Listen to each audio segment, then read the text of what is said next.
kugira ngo tuze kubona umwanya wo kuriganiraho.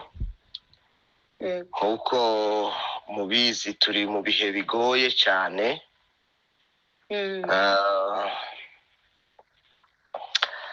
kandi twaraye tuganiriye ku mbaraga z'ibihe. Ibihe bigira imbaraga zikomeye cyane, kandi bishobora kunezeza abantu mu buryo bumwe, bikongera kandi bikababaza mu bundi. Ibyo byose bikorwa mu gihe. Yego. Gusa nuko twamenye Imana, ariko ni ukuri sinzi niba twari dukwiye kuba twari tugifite icyo twabona tuvuga. Ariko Imana ishimwe kuko yaduhaye ijambo ryayo, Amen. akaba ari ryo tuvuga. Yego.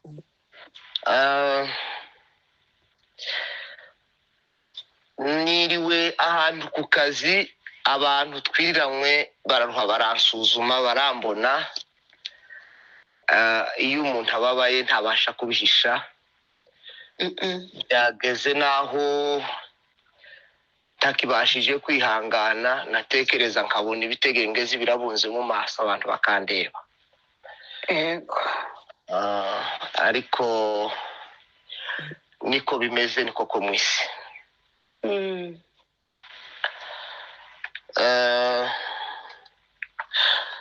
Turasubira twongere dusome ijambo ry'Imana aho twasomye. Sinzi niba mama Ana ahari adufashe gusoma, aza umusomyi mwiza, hanyuma tuganire ijambo ry'Imana. Ni muri Zaburi ya 11 umurongo wa 3, usoma umurongo wa 3 n'uwa 4 kuko twaraye twasomye. Zaburi 11 umurongo wa 3 n'uwa 4 haravuga ngo, niba imfatiro z'ishengwe umukiranutsi yakora iki? Uwiteka ari mu rusengero rwe rwera. Uwiteka intebe ye iri mu ijuru, amaso ye areba abantu, imboni ze zirabagerageza. Amen. Amen. Amen. Turongera kandi dusome igitabo cya Rusi, ni igice cya mbere umurongo wa mbere. Igitabo cya Rusi igice cya mbere umurongo nawo turahera ku murongo wa mbere. Ndaza kukubwira aho uhagararira mu gitabo cya Rusi igice cya mbere. Uhere ku murongo wa mbere ugeze ku murongo usoza umurongo wa 5. Aravuga ngo, mu minsi y'abacamanza inzara yateye mu gihugu, nuko umugabo witwa w'i Betelehemu y'i Buyuda asuhukira mu gihugu cy'i Mowabu, we n'umugore we n'abahungu be bombi. Uwo mugabo yitwaga Elimeleki, umugore we yitwaga Naomi, n'abahungu be bombi, umwe yitwaga Mahaloni, undi yitwaga Kiriyoni. Bari abanyefurata b'i Betelehemu y'i Buyuda. Bagera mu gihugu cy'i Mowabu baturayo. Elimeleki umugabo we wa Naomi arapfa, asigarana abahungu be bombi. Barongora abamowabukazi, umwe yitwaga Orupa, undi yitwaga Rusi. Bamarayo imyaka nk'icumi. Maze Mahaloni na Kiriyoni bombi barapfa. Uwo mugore yapfushije umugabo we n'abana be bombi. Amen. Amen. Dusoreze muri Zaburi ya 78 umurongo wa 34. zaburi 78 34 yego umurongo wonyine. eh Uko yabicaga babaririzaga ibyayo bakagaruka bakazindukira gushaka Imana. Bisubiremo. Uko nushaka gukomeza yabicaga uze gukomeza n'ukurikiyeho yego. Ego. Uko yabicaga babaririzaga ibyayo bakagaruka bakazindukira gushaka Imana. Bakibuka yuko Imana ariyo gitare cyabo kandi yuko Imana isumba byose ari umucunguzi wabo. Amen. Amen. Hallelujah. Amen, amen.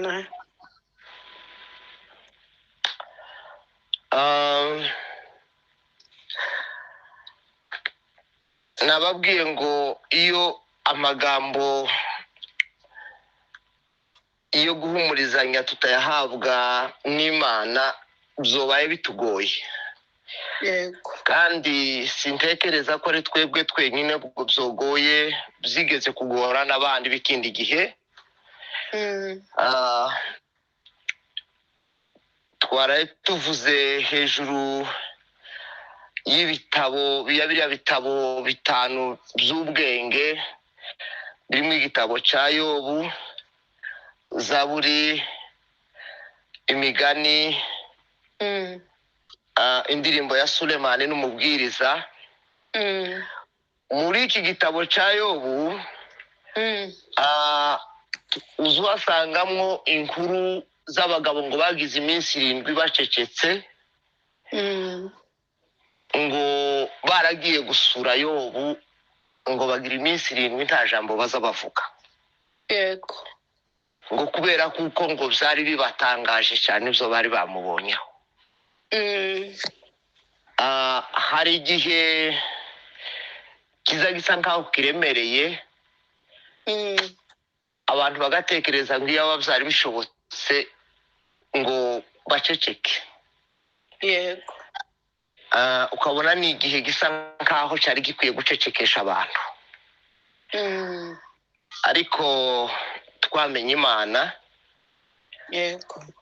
N'ubundi ibyo tugiye kuvuga si humure ry'abantu, ni humure rivuye ku Mana. Yego, yego.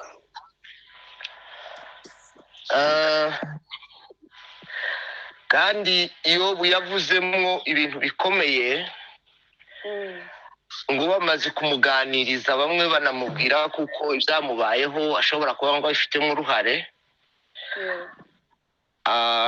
Yobu aravuga ati ibi byose namwe muhamubona byambayeho nibyo natinyaga, kandi byagaza bitera ubwoba nibyo byangezeho byaranshikiriye.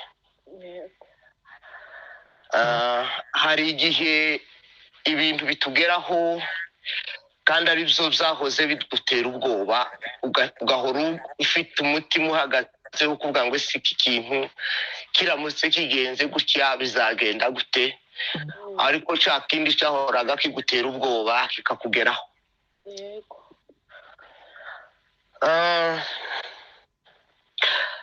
Turaganira amagambo y'Imana kuko twaraye tuyaganiriye. Ni ikibazo uyu mwanditsi wa Zaburi yabajije. Aravuga ngo ese iyo imfatiro zisenyutse, imfatiro zitakiriho, ngo ese umukiranutsi yokora iki? Mu gihe imfatiro zitakiriho, umukiranutsi yakora iki? Cyari ikibazo. Ariko icyo kibazo nanone yagitangiye igisubizo. Aravuga ngo ahita avuga ngo Uwiteka ari mu rusengero rwe rwera. Yego. Ubwo ni nkaho yarashatse kuyobora uwo mukiranutsi aho yoja mu gihe imfatiro z'ibyishingiro z'umuntu aba arambirijeho ngo zasenyutse zitagihari. yego ahita avuga ngo uwiteka ari mu rusengero rwe rwera, niho umukiranutsi yoje. yego haleluya. amen amen kandi aravuga ngo n'intebe yiwe iri mu ijuru. aranavuga ngo n'amaso ye areba abantu. yego muri ibyo yaravuze ngo iratuzi izi n'amazina yacu. iyo tubabaye Imana izibimenya. yego iyo tubabaye Imana izibimenya, ni Imana izimenya kuko tubabaye cyane. aravuga ngo iyi mfatiro zisenyutse umukiranutsi yakora iki?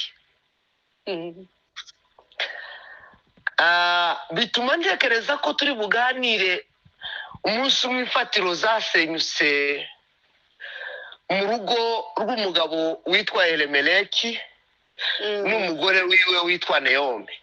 yego izi ni inkuru zizwi cyane kandi zimenyerewe.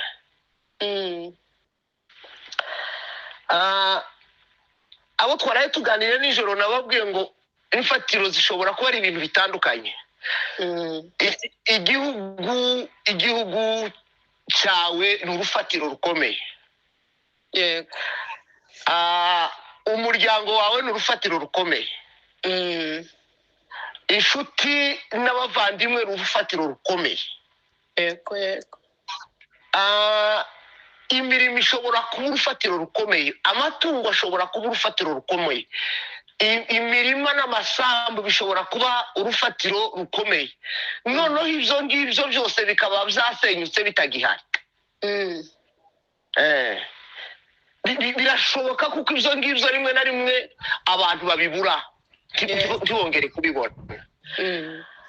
ibi rero ni muri bimwe byabaye kuri uyu muryango wa Elimeleki na Naomi. yego bari batuye i Betelehemu ngo bukeye inzara iratera. ni ukuvuga ngo igihugu kera nticyari kibamereye neza. ariko ikintu kiza kintangaza kuri uyu muryango, Bibiliya ivuga uyu muryango wonyine. niba ari wo wonyine wagize inzara ukava i Betelehemu mu nzu y'imitsima ugahitamo kuja i Mowabu, byaranyobeye igihe iby'uyu muryango ukuntu ari wo wonyine wafashe umwanzuro wo gusuhuka ngo uva i Betelehemu iwabo ngo basuhukire i Mowabu. yego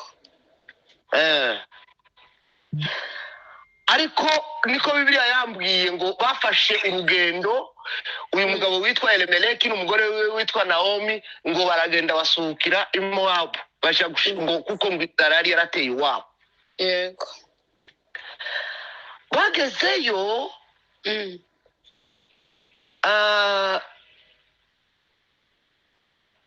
Elimeleki ngo arapfa.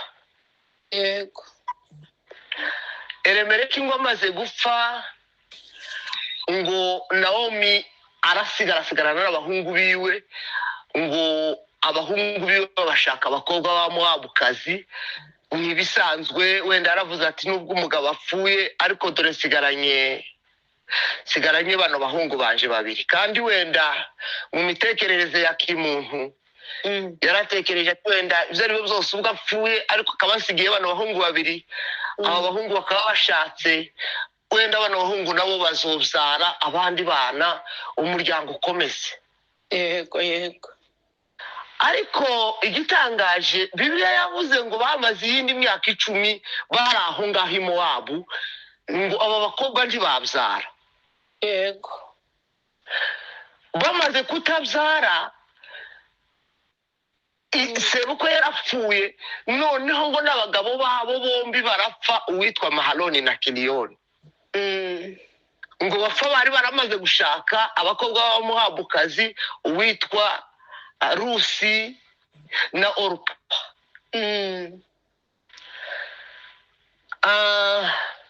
mu by'ukuri nuko aya makuru ya Bibiliya tuza tuyumva tukayumva nyine nk'inkuru, ariko iyo ubisubije mu buzima busanzwe ugasa naho ubigarura mu buzima busanzwe bwa kimuntu, uyu muryango urwawo rwari rwashize, akamuri kari kazimiye mu kabindi, byari byarangiye. Yego. Kuko iby'ishingiro iby'umuntu yotekereza ngo byari iby'inkingi bifatiweho, byari bisa naho bivuyeho bya burundu.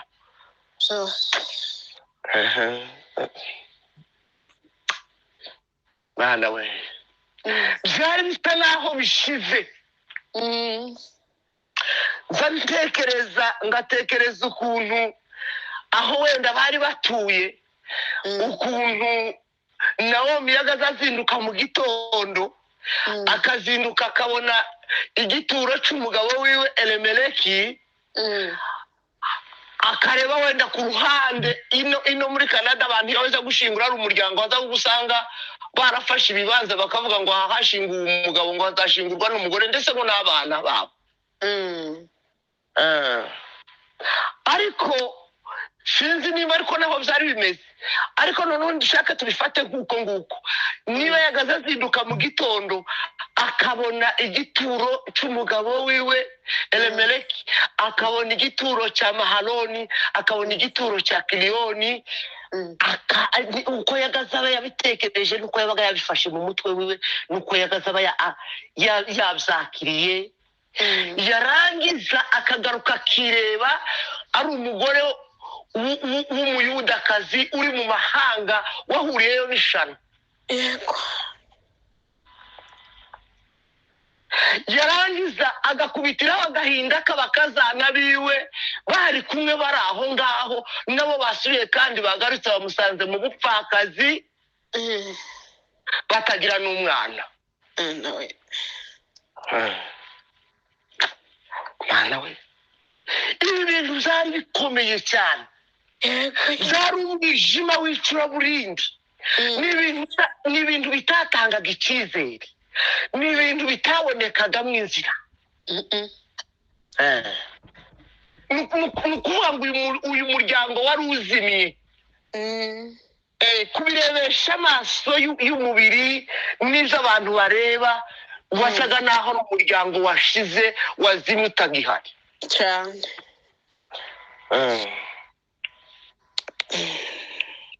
Ariko naraye mbabwiye nijoro, ndababwira ngo ibituremerera byose nuko bingana, n'ibitubabaza byose nuko bingana, n'ibidutsikamira ndetse n'imbaraga zabyo zose uko zingana, hejuru yabyo hari imbaraga z'Imana. Haleluya. Amen. Hejuru y'abami ndetse n'abatware, hejuru y'abakomeye,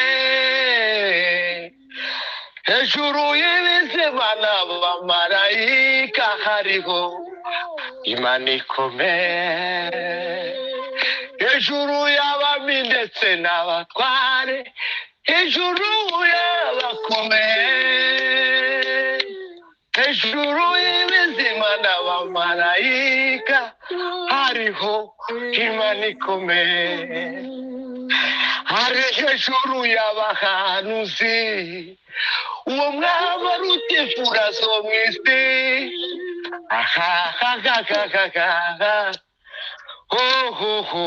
Olololo. Bana we, haleluya, haleluya, haleluya. Amen, amen. Hejuru y'ibyo byose ubona bitagifite inzira,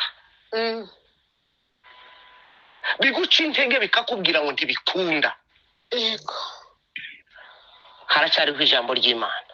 Amen.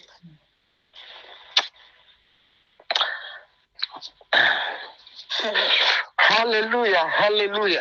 Amen, amen, amen. Haracyariho icyo Imana yovuga, Yego. haracyariho icyo Imana yohindura, haracyariho ibyiringiro. Yego. Hejuru y'ibyo ngibyo byose uko ubibona, ibikugose, n'ibyo ubona imbere y'amaso yawe haracyariho imbaraga z'Imana zogira icyo zihindura. Amen, amen. ngandekereza uko uwo mugore yari ameze nkabyibaza bikantangaza cyane. ariko hari icyo Imana yari yaravuze, hari icyo Imana yari yaragambiriye. muri ibyo yaravuze ngo umugambi w'Imana urahagaze iteka, umugambi w'Imana urahagaze iteka, mu bami ntawe ushobora kwitanga umugambi, urahagaze iteka kugira ngo usohore, mu bami ntawe ushobora kwitanga umugambi, urahagaze iteka kugira ngo usohore. mwene data ufite umugambi w'Imana, tutinye kuko Imana iba mu mugambi wayo. nubona imbere yawe ibisa na Farawo, kabona n'ibindi bimeze nk'ibiyaga, mwene data reba Imana mu mugambi. wibuke Farawo umwami w'Egiputa, wibuke Farawo umwami w'Egiputa, ntako atagize we ngo yitange umugambi, waramuhitanye umuturagwa n'ingabo, babibonye bubaha iyo Mana ihambaye, abavyumvise batinye iyo Mana ihambaye. hejuru y'ibikomeye, hejuru y'ibiteye ubwoba, haracyariho umugambi w'Imana. Amen. hari ikintu kiza kintangaza, uyu mugore ngo asezerera bakazana biwe, arababwira ngo ntibikunda, nageze no mu gihe cy'urucuriro, yewe niyo ntubaye narafakaye ngifite umugabo, ntabwo byari gukunda ko noba nkibyaye abahungu ngo muzo bategereze bazababera abagabo. none iciza muzamuntera agahinda abakobwa banje, mwisubirire mu nzu z'abaso. ngo yababwira gutyo bakarira. ngo bagejeje igihe kimwe Orupa ngo aragenda amusezeraho. hari abantu bameze nka Orupa mu isi, batazi bakunda gusa kubana n'abandi kuko ibintu bimeze neza, ariko badashobora kwihanganira ibibazo, badashobora kwihanganira aho icyo badahaye babonamo inyungu z'uwo munsi. Yego. ngo aramusoma aragenda. ariko ngo Rusi w'Umumowabukazi ngo amunambaho. Yego. iki gitabo cya Rusi iyo ngisomye ndagikunda cyane. ni igitabo kimwe kibarirwa mu bitabo by'amateka, kandi ni ibitabo byitiriwe abagore. ni igitabo cya Rusi n'igitabo cya Esiteri. Rusi uyu nguyu ni umunyamahangakazi wazanywe aza kuba mu bwoko bw'Abayuda bwa Isiraheli. Yego. Esiteri ni umuyudakazi wari waragiye ngo ashike ashakwa mu banyamahanga kugira ngo azerekane Imana. Rusi ngo yari yarabonye umwanya ngo yicarana na nyirabukwe baraganira ibyo ari byo zose. nyirabukwe yari yaramubwiye Imana ya Isiraheli, aravuga ati ibyo ari byo zose uyu mukecuru nubwo nta kintu kinini agifite, ariko Imana yambwiye ishobora kuzamugirira neza igihe kimwe. Amen. hari abantu bagira amaso areba ibindi. abantu benshi bakunda abantu bameze neza. nigeze kumva umugabo umwe yabyaye umwana we, aramubwira ngo, aramwita izina ngo nibakundukize. abantu benshi bakunda nyina bakize, bakunda bamerewe neza, bakunda bishimiye, bakunda abo babonamo akazoza. ariko urukundo rw'uyu mukobwa ruza runtangaza, yakunze nyirabukwe kandi ahabona kuko nta kintu kinini gifatika. kandi harimo risike kubera kuko Abisiraheli ntibagaze bemera abandi banyamahanga. yari no kunagera iyo yagiye akabura iwabo, yagera niyo yagiye ntibamwemere. Yego. ariko aragenda agerayo. agerayo Bibiliya hano hasi aho twasomye hari aho yababwiye ngo bakobwa banje ngo nimwigendere mufate inzira mugende ngo kuko Uwiteka ngo yabanguriye ukuboko kwiwe kundwanya. yego yego ageze ni Mowabu, ageze iwabo, ageze iwabo i Betelehemu, ngo batangiye ngo basuye kumuhamagara ngo izina ryiwe rya Nawomi, ngo gera igihe naryo ngo aryanga kuko ngo ryasobanuraga umugore w'igikundiro, ngo arababwira ati ntimugasubire kunyita nyiragikundiro, ubushake bw'Imana bwaranshaririye, nabaye mara, naramaririye. ubushake bw'Imana bwaranshaririye. Hazaba igihe bisharira bikarura rwose, bikarurira ubuzima, bikarurira ibitekerezo, umuntu akibaza ibibazo byinshi bidafite n'igisubizo.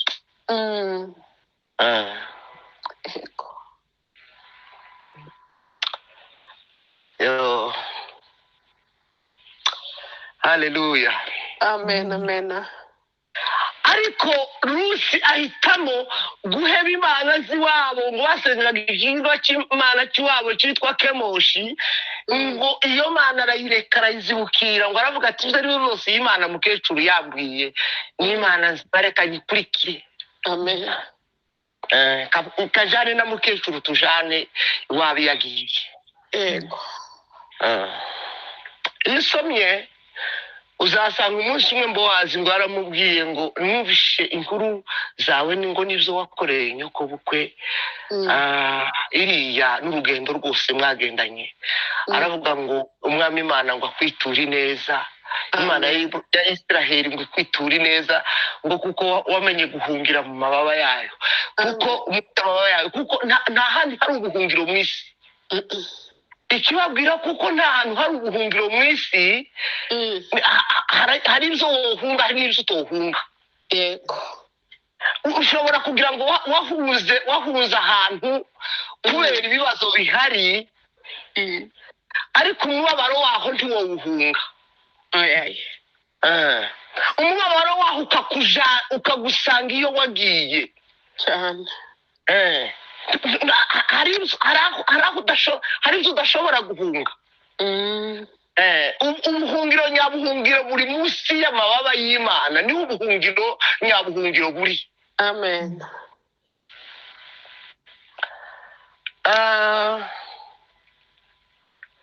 twasomye ijambo ry'Imana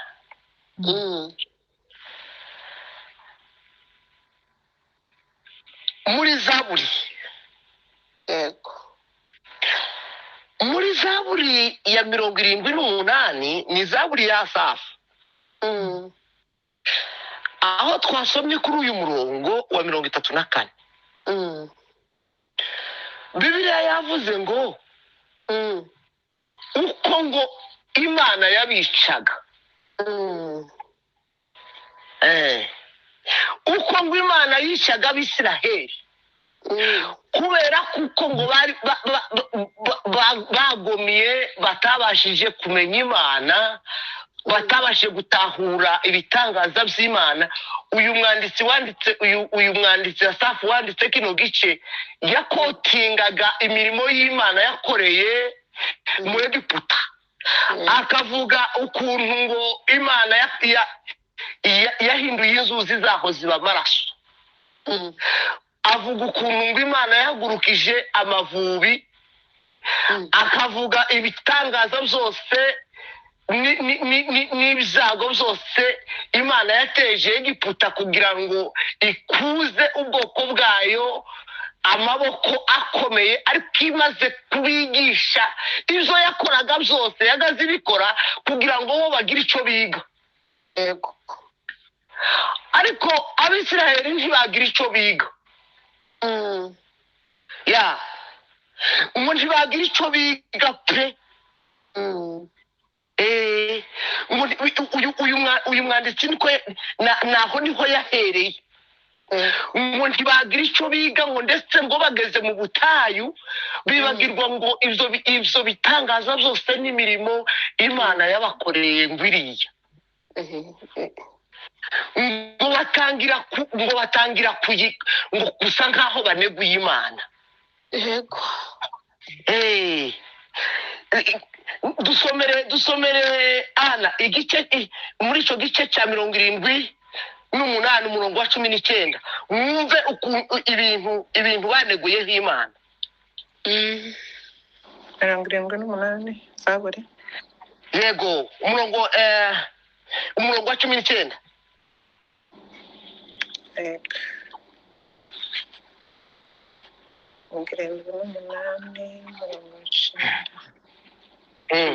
Aravuga ngo 19.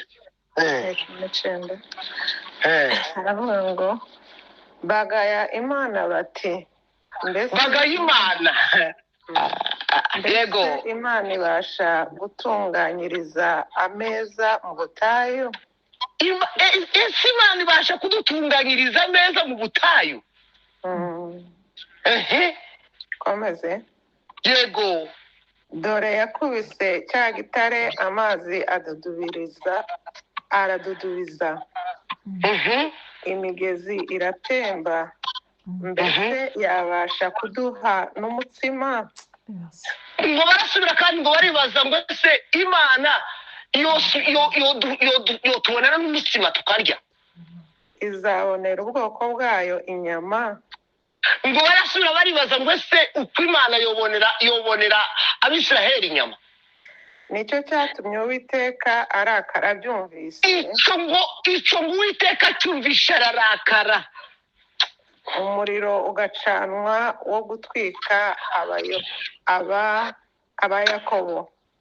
Mwana we rekera aho ngaho. Ngibyo ngo bibajije mbese Imana yobategurira ameza mu butayu, mbese yabasha kubahereza umutsima, mbese yababonera n'inyama bakarya. Iyo ukomeje icyo gice cyose ukagisoma ngo Imana yabahaye ngo ibyo kurya ngo iraruhizana ngo n'inyoni ngo bakaza bakazifatira hafi batiriwe bavunika. Yego. Imana ngo ibona kuko ngo ibyo yabakoreye byose byinshi ngo batigeze babitahura. Ngo itangiraga kubisha uburakari bw'Imana ngo burabazira, burabatwika, burabakongora, bubateza ibibazo by'uburyo butandukanye. Ariko ikintu cyantangaje nubwo Imana yari yabishe, ariko uyu mwanditsi yavuze ikintu gikomeye. Yego. Yavuze ngo uko yabishaga Imana, uko yabishaga imaze kubica bamaze kugira bapfuye muri bo, ntabwo bigeze bayivumburira, bakomeza kwishaka. Haleluya, haleluya. Uko bapfaga, abishwe na mugiga, abishwe abariwe n'inzoka, abahuye n'ibibazo ibyo ari byo byose uko byari bimeze, ibyo bahuriye byose mu butayu, ngo ntibigeze bivumburira Imana. Ntibigeze bivumburira Imana. Bibiliya yavuze ngo uko yabishaga ngo niko barushagaho ngo kuja kuyishaka. Yego, yego. Ngo niko bagaza bazinduka kare ngo bakazinduka ngo bakaja kuyishaka, ngo bakaja kubaririza ibyayo. Yego. Haleluya. Amen, amen. Bakaja kubaririza ibyayo nubwo babaga bapfuye, kandi ngo hari icyo bari baramenye, ngo bamenya kuko Imana ngo ariyo mukiza wabo, ngo bamenya kuko Imana ariyo gitare cyabo. Uko yabicaga babaririzaga ibyayo, bakagaruka bakazindukira gushaka Imana, bakibuka yuko Imana ariyo gitare cyabo, kandi yuko Imana isumba byose, ari umucunguzi wabo. Ariko bayishesheshaga akanwa kabo. yego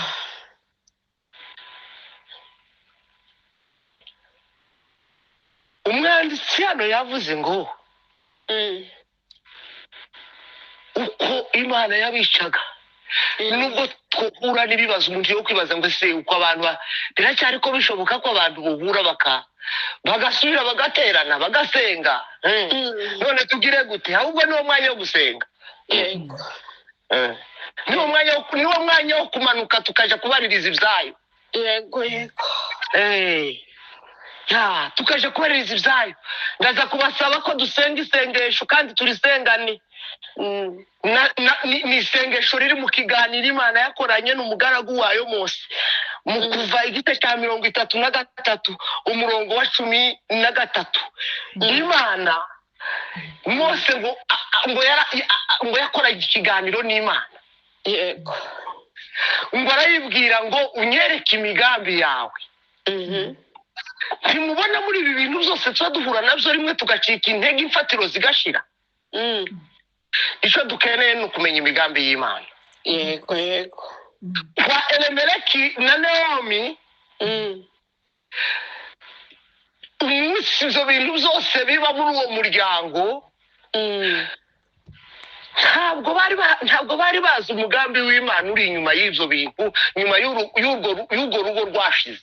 yego nta wari uzi kuko hari irindi shami rizoshibuka rivuye muri uwo muryango. Nta wari uzi kuko hari ikindi kintu cyozoba impamvu y'umunezero n'ibyishimo. Ariko Rusi amaze kugerayo, Bowazi ngo aramujana kuko ngo yari uwo mu muryango wa bugufi. Iki gitabo ubwacyo kiza kivuga ngo Yesu, ngo mazina kiza kita Yesu, kiza kimwita ngo ni inshuti yacu ya bugufi. yego kiza kita Yesu ngo ni inshuti yacu ya bugufi. Bowazi ngo amaze gucura Rusi ngo abyara umwana w'umuhungu witwa Obedi.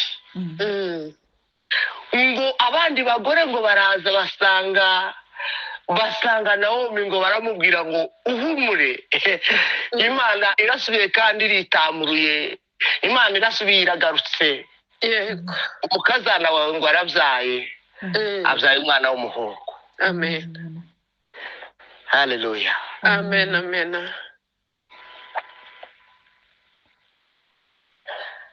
Mose tugiye gusoza ngo mu kiganiro yakoranye n'Imana